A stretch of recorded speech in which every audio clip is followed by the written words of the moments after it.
नमो भगवते वासुदेवाय नमः। माघ मास का महात्म्य 5वां अध्याय। दत्तात्रेय जी कहते हैं कि हे राजन, एक प्राचीन इतिहास कहता हूँ।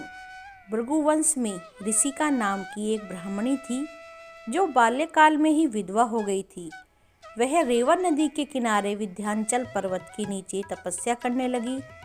वह जितेंद्रिय, सत्यवक्ता, सुशील, दानशीलता तथा तप करके देह को सुखाने वाली थी।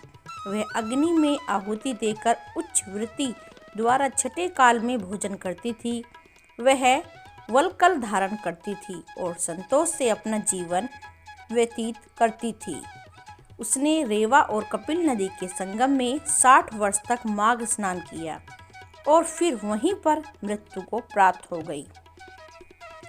माघ स्नान के फल से वह दिव्य 4000 वर्ष तक विष्णु लोक में वास करके शुद्ध और उपशुद्ध दैत्यों का नाश करने के लिए ब्रह्मा द्वारा तिलोत्तमा नाम की अप्सरा के रूप में ब्रह्मलोक में उत्पन्न हुई। वह अत्यंत रूपवती, गान विद्वान तथा अति प्रवीण तथा मुकुट कुंडल से शोभायमान थी। उसका रूप, यौवन और सौंदर्य देखकर ब्रह्मा भी चकित हो गए। वह तिलोत्तमा रेवा नदी के पवित्र जल में स्नान करके वन में बैठी थी। तब शुद्ध व उपशुद्ध के सैनिकों ने चंद्रमा के समान उस रूपवती को देखकर अपने राजा शुद्ध और उपशुद्ध से उसके रूप की शोभा का वर्णन किया और कहने लगे कि कामदेव को लज्जित करने वाली ऐसी परम सुंदरी स्त्री हमने कभी नहीं देखी। आप भी चलकर देखें।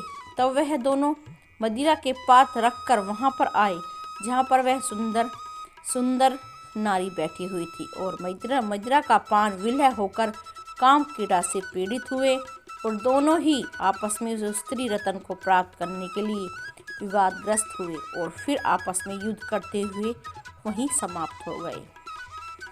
उन दोनों को मरा हुआ देखकर उनके सैनिकों ने बड़ा कोलाहल मचाया और तब तिलोत्तमा कालरात्रि के समान उनको पर्वत से गिराती हुई 10 दिशाओं को प्रकाशमान करती हुई आकाश में चली गई और देव कार्य सिद्ध करके ब्रह्मा के सामने आई। तो ब्रह्मा जी ने प्रसन्नता से कहा कि हे चंद्रवती, मैंने तुमको सूर्य के रथ पर स्थान दिया।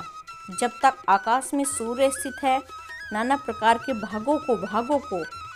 भोगों को सो हे राजन, वह ब्राह्मणी अब भी सूर्य के रथ पर माघ मास स्नान के उत्तम भोगों को भोग रही है। इसलिए श्रद्धावान पुरुषों को उत्तम गति पाने के लिए यत्न के साथ साथ माघ स्नान में विधि पूर्वक स्नान करना चाहिए।